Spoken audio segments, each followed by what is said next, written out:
जब उस माँ ने उस रात आखिरी बार दुआ की, उसे नहीं मालूम था कि अगली सुबह उसकी ज़िंदगी बदलने वाली है। ये कहानी है हर उस दिल के लिए जो अंधेरों में भी खुदा पर भरोसा रखता है। एक छोटे से गांव में एक गरीब बेवा माँ रहती थी। उसका नाम मरियम था। शौहर के दुनिया से चले जाने के बाद उसकी पूरी दुनिया उसके 2 मासूम बच्चे थे। मिट्टी का घर, टपकती छत और आमदनी का कोई जरिया नहीं। मरियम दिन भर लोगों के घरों में काम करती, खेतों में मजदूरी करती ताकि बच्चों को 2 वक्त की रोटी मिल सके। लेकिन उस साल हालात और भी सख्त हो गए। काम खत्म हो गया और घर में रखा आखिरी आटा भी खत्म होने वाला था।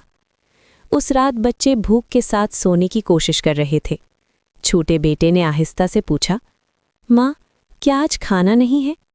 मरियम ने आंसू छुपाते हुए कहा, बेटा, खुदा देखेगा। बच्चे सो गए, लेकिन मरियम की आंखों में नींद नहीं थी। वो कोने में रखी अपनी पुरानी बाइबल के पास जा बैठी, कांपते हाथ, भरा हुआ दिल और झुके हुए घुटने। ऐ खुदावंद, आज मेरे पास कुछ भी नहीं, न पैसा, न खाना, न कोई रास्ता, लेकिन मेरा भरोसा तुझ पर है। मेरे बच्चों को भूखा न सोने देना। उसी लम्हे उसकी नज़र बाइबल के एक वादे पर पड़ी। जवान शेरों को भी कमी और भूख लगती है, लेकिन जो खुदावंद के तालिब हैं उन्हें किसी भली चीज़ की कमी नहीं होती। खुदावंद, मैं तेरी तालिब हूँ। अगली सुबह सूरज निकलते ही दरवाजे पर हल्की सी दस्तक हुई। मरियम चौंक गई। दरवाज़ा खोला तो सामने गांव की एक औरत खड़ी थी। हाथ में एक थैला था। वो बोली, मरियम, रात भर नींद नहीं आई, दिल में बार बार तुम्हारा ख्याल आता रहा। खुदा ने कहा ये तुम्हारे लिए ले जाऊं। थैले में आटा था, चावल, दाल और थोड़ा सा तेल। मरियम की आंखें भर आईं, अल्फाज साथ छोड़ गए। वो बस सर झुकाकर रोने लगी। लेकिन ये कहानी यहाँ ख़त्म नहीं हुई।